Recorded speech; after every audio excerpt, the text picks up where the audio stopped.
반갑습니다. 오늘도 여러분들의 성공적인 배팅 라이프를 위해 불철주야 분석하는 분석의신입니다. 책임감을 가지고 100%의 적중률이 아니라도 반드시 수익 실현을 도와드리겠습니다. 널려있는 뻔한 자료는 빠르게 넘기고 포인트만 집어 이 영상 하나로 여러분의 판단이 설 수 있게 하겠습니다. 구독과 좋아요 눌러주시면 감사하겠습니다. 첫 번째 경기는 벌리와 토트넘입니다. 벌리팀은 잉글랜드 1부 리그에서 18위에 위치하며 무패 1경기와 2패를 기록하고 있습니다.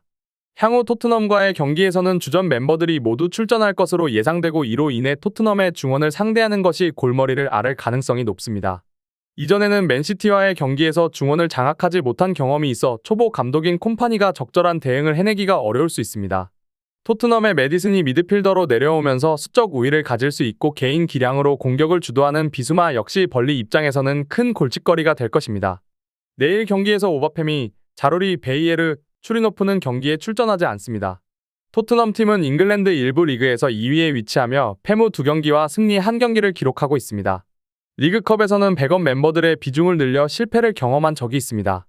중원에서의 핵심 선수 매디슨과 비수마가 부재하면 공의 활약이 떨어지는 모습을 보였습니다. 이에 토트넘은 매디슨과 비수마가 동시에 출전하는 것이 주도권을 잡는 데 필수적이라 판단되며 이 두 선수의 체력 관리가 이번 경기에서의 중요한 포인트가 될 것입니다. 내일 경기에서 화이트먼, 힐, 요리스, 벤탄쿠르, 세세뇽은 경기에 오르지 않습니다. 결론을 말씀드리자면 중원에서의 힘을 되찾은 매디슨과 비수마의 복귀로 인해 벌리가 주도권을 잃을 가능성이 크고 토트넘의 공격력과 중원의 전력이 좋아질 것으로 생각됩니다. 따라서 9월 2일 경기에서 토트넘이 승리할 가능성이 높겠습니다. 두 번째 경기는 맨시티와 풀럼입니다. 맨시티 팀은 잉글랜드 1부 리그에서 1위에 위치하며 무승 2번의 경기와 승리 1경기를 기록하고 있습니다. 강팀답게 경기에서도 승리를 가져오고 있는 상태이지만 템백을 대놓고 잠그는 팀과의 경기에서는 진땀을 흘리며 힘들어하고 있는 모습이 보입니다. 올 시즌에도 세비야나 이전 경기의 셰필드와의 경기에서처럼 상대 팀의 수비적인 전략에 맞섰는데 어려움을 겪었습니다. 풀럼과의 경기에서도 풀럼은 원래 전방 압박을 하는 팀이지만 맨시티와의 맞대결에서는 수비 지향적으로 움직이는 경향이 있습니다. 그렇기 때문에 맨시티가 2번의 이전처럼 경기를 펼치더라도 놀라운 일이 아닐 것으로 예상됩니다. 내일 경기에서 스테픈 데브라이너, 아칸지, 스톤스, 과르디올라 감독은 경기에 오르지 않습니다. 풀럼팀은 잉글랜드 1부 리그에서 12위에 위치하며 승리를 한두 번의 경기와 무승 2경기를 기록하고 있습니다. 맨시티와의 맞대결에서는 전방 압박을 벌이고 실리적인 전략을 채택하는 경향이 있습니다. 하지만 맨시티의 체급과 홀란드의 신체 능력에 비해 부족한 점이 있어서 석패의 양상이 자주 나타납니다. 올 시즌에는 미트로비치의 이적으로 인해 전방의 결정력이 떨어지는 상황이며 결국 비기기를 목표로 가는 것이 나은 선택일 수 있습니다. 내일 경기에서 윌리안, 배시는 경기에 출전하지 않습니다. 결론을 말씀드리자면 맨시티는 템백을 확실하게 사용하는 팀을 상대로는 어려워하는 경향이 있어 풀럼이 맨시티와의 맞대결에서 템백 전략을 활용하면서 높은 저항을 펼칠 것으로 생각됩니다. 따라서 9월 2일 경기에서 맨시티가 승리할 가능성이 높겠습니다. 세 번째 경기는 첼시와 노팅엄 포레스트입니다. 잉글랜드 1부 리그에서 12위에 위치한 첼시팀은 무승 2경기와 승리 2경기를 기록하고 있습니다.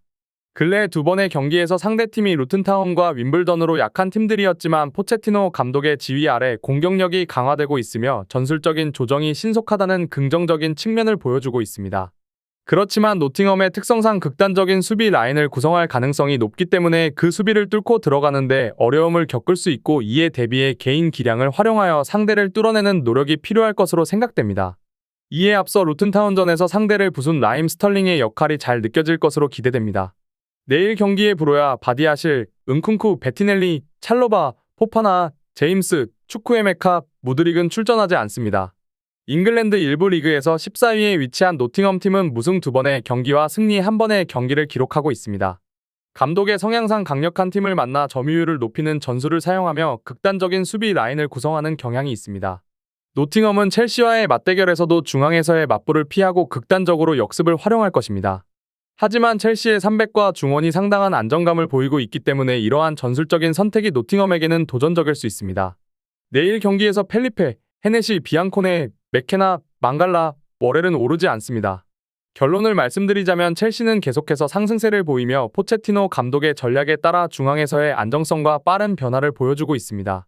노팅엄에 확실히 수비 라인을 뚫고 들어가는 것은 어려울 수 있지만 첼시는 개인 기량과 팀의 공격력을 통해 상대를 무너뜨릴 수 있겠습니다. 따라서 9월 2일 경기에서 첼시가 승리할 가능성이 높겠습니다. 마지막 경기는 브렌트포드와 본머스입니다. 브렌트포드는 현재 잉글랜드 프리미어리그에서 9위를 차지하고 있습니다. 하지만 상대를 분명하게 막는 장면을 보여주지 못하고 있습니다. 꾸준히 강력한 수비 능력은 EPL 내에서도 효과적인 것으로 판단됩니다. 그렇지만 토니가 경기에 출전하지 못하는 상황으로 인해 공격력이 크게 떨어졌습니다. 위사, 은베모의 조합은 플럼전에서 효과를 보였지만 상대의 전방 압박을 무력화할 롱볼을 받아줄 능력 있는 공격수가 부족한 상황입니다. 본머스의 전방 압박에 대응하기 위해서는 어려움이 있을 수 있습니다. 내일 경기에서 여전히 토니와 벤미 등 주요 선수들이 출전하지 못합니다. 본머스는 잉글랜드 프리미어리그에서 16위를 기록하고 있습니다. 어떤 상대든 전방 압박을 강조하는 팀으로 알려져 있습니다. 4-2-3-1 전술을 사용하여 전방에서 강력한 압박을 가하는 팀입니다. 이런 전략은 토트넘과의 경기에서도 중앙을 틀어막는 데 효과를 보여주었습니다. 브렌트포드가 토니의 결장으로 인해 롱볼을 줄인 상황을 생각하면 본머스의 전방 압박 전략도 이번 경기에서 효과를 발휘할 수 있을 것으로 예상됩니다. 내일 경기에서 스미스, 스콧은 출전하지 않습니다.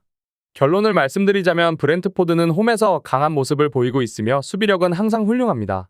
하지만 롱볼 비중이 줄어들게 된 상황에서 본머스의 전방 압박 전략에 대응하는 것은 어려움이 있을 것으로 보입니다. 브렌트포드도 전진에 어려움을 겪을 수 있기 때문에 9월 2일 경기에서 무승부가 나올 가능성이 높겠습니다. 이번에 추천드리는 경기들의 픽을 기재하였습니다. 이어서 저의 고정 멘트가 진행될 예정입니다. 항상 최선을 다해 분석을 하고 있습니다. 구독과 좋아요 한 번씩만 눌러주시면 저에게 큰 힘이 됩니다. 제가 지금 드리는 정보는 초안을 바탕으로 널려있는 뻔한 자료는 다 패스하고 간략하게 설명을 드린 것입니다.